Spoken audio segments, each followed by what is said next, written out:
With Tidal Wave finally dethroned after over a year as the hardest verified level in the game, now's probably the best time to look back at the level as a whole and its stay at the #1 spot. And some of the general consensus around the level now that it is no longer at the forefront of a bunch of drama or at the top of the demon list. So today we'll go over the level itself and some of the takes that you guys had on it, looking back at the rate drama, and looking forward with Amethyst, Thinking Space 2, and Tsunami. So without further ado, let's get on with the video. So the level itself being a 3-minute long extreme demon that was a solo project with a very unique theming and style was kind of a shock to what top ones looked like normally. Usually, just over the past few years and for quite a while now, the hardest level in the game is usually hell-themed. Anyone who's been in the community for more than a few months probably knows this, at least to some extent. The top one before Tidal Wave was hell-themed, being Avernus. And while there are some levels that aren't necessarily hell-themed, like Acheron, there is still sort of a red color scheme, so people will still mentally categorize it in a relatively the same box, like almost hell-theme adjacent, even if that's not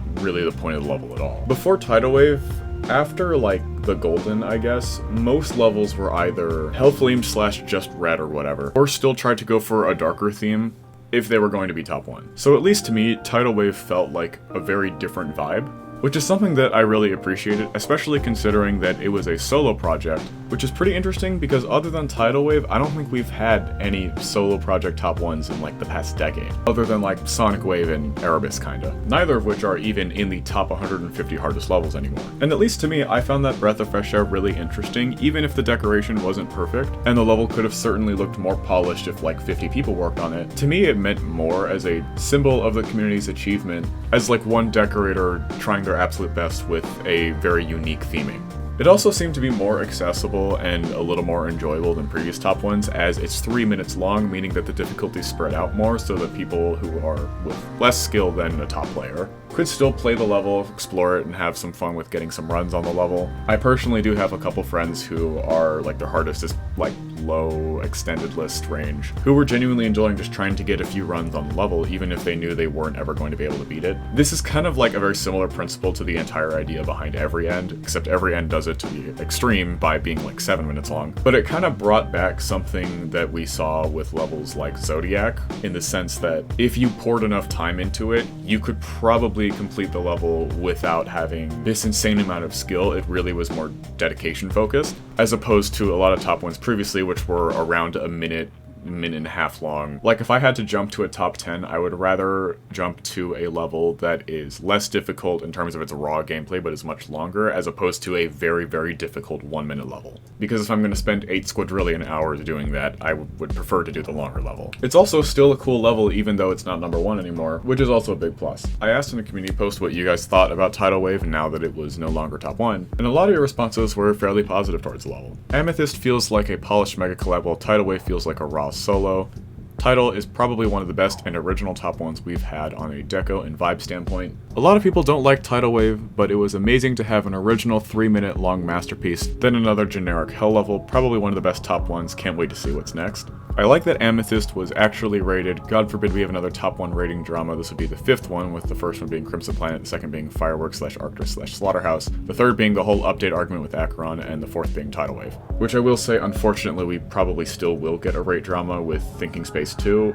That still remains to be seen. It's possible that it will still get rated. I hesitate in my confidence in that happening, though. It was an original top 1, felt like fresh air, a huge breath of fresh air with a good theming, but all the rate-worthy controversies were too much. Which, speaking of all the controversy, I did want to touch on that in this video. Obviously a lot of you were there for it, and I was also there for it, and covering it kind of springboarded my channel in early 2024. That whole situation was such a mess, because the level was verified in the fall of 2024, and then it wasn't rated until February of 2025. Like, Tidal Wave got verified, and then people kind of forgot about it for a few months because, you know, 2.2 was about to release, and that was kind of the talk of the town. And then once it released, I noticed that there was more talk of Tidal Wave, which, fun fact, Avernus would have never been considered top 1 if Tidal Wave had gotten rated immediately, because Avernus would have swapped with Acheron after Tidal Wave would have been placed. So for the people who were very invested in this level, and for Zoink himself, I think it's completely justified that there is a lot of frustration and anger towards Rob Todd and the mod team because of this. The rate system has always been just incredibly ineffective and inefficient. There's a lot of people within the system who are truly doing the best that they can, but the idea of having it all funnel through one guy who decides if everything is rated or not in a community this big, just by its very nature, is going to be a very difficult system to get right, which in my opinion is not a system that could work, but whatever. So when RobTop was premiering like a new artist partnership in the music library or something, and the entire live chat was just spamming rate tidal wave, I can understand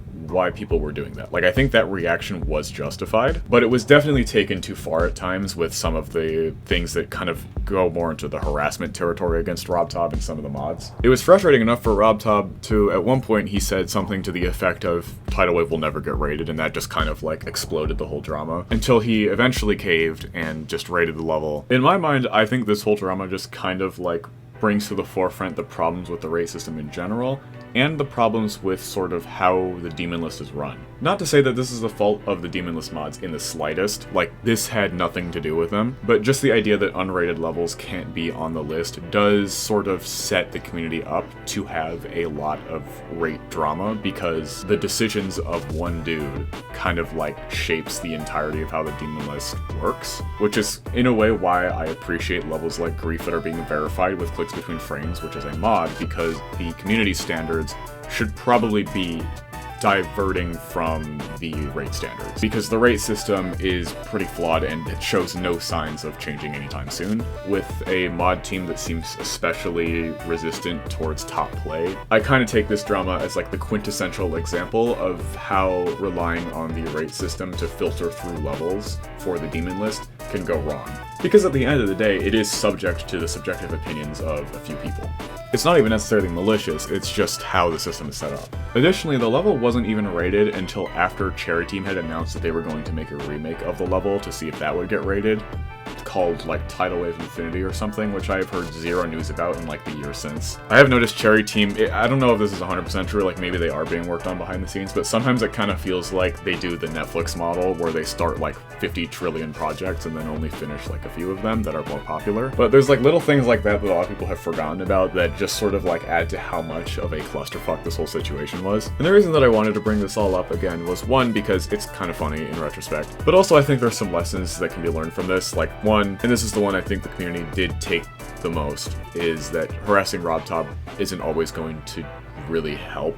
Even if at the end of the day Tidal Wave did get rated in this situation, it was a lot messier than it could have been. And two, because the rate system is like low-key kind of fucked, like the demon list should probably operate outside of that, and it seems to be what they're headed towards now. So even if it took a while for that change to be manifested, I'm glad that it seems to be going in that direction, even if the catalyst for that was more Grief and how CBF has been treated by the community. So looking forward to, firstly, Tsunami, I don't really think there's really much for me to say as it's pretty early in development right now, but from what I've seen, it looks really cool. I've seen some people who also don't like the decoration style of Tidal Wave not really liking the style of this level, which, I mean, like, no shit, it's the same creator and a pretty similar theme. It's a sequel at the end of the day. And I do genuinely think the decoration has kind of improved since Tidal Wave. As it relates to the top 1 spot in the future, obviously Amethyst is top 1 now, and I think Amethyst is a cool top 1.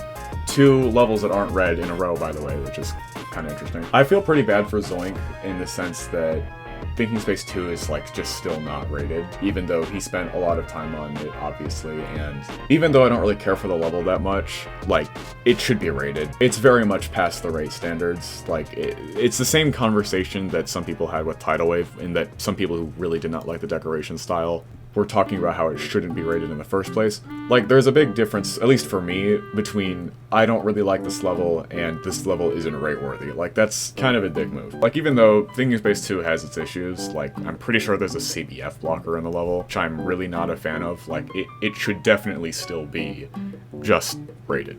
I could care less if it gets featured epic, whatever, but at the very least a star rate feels appropriate for a level like this. Overall, I'm fairly hopeful for the future of the Demon List, especially if it does end up replacing the rate system with a different system that filters through shitposts and stuff. I think the Geometry Dash community is very unique in the way that it treats hard achievements like this, and I'm excited to see what comes after Amethyst. It'll probably be Grief, honestly. So yeah, that's it for today's video. Please comment down below your thoughts on Tidal Wave and Retrospect, and just generally looking looking forward, what you think the demon list should look like. Kind of curious to see what people think about that. If you did enjoy, please remember to like and subscribe. If you didn't enjoy, then don't, I guess. I don't know, whatever. If you got nothing better to do, the link to my Discord server is in my description. My description? Most people just say the description, but I guess technically it is mine because it's like my video, whatever. Thank you all so much for watching, and I will see you all in the next one. Stay safe, everyone.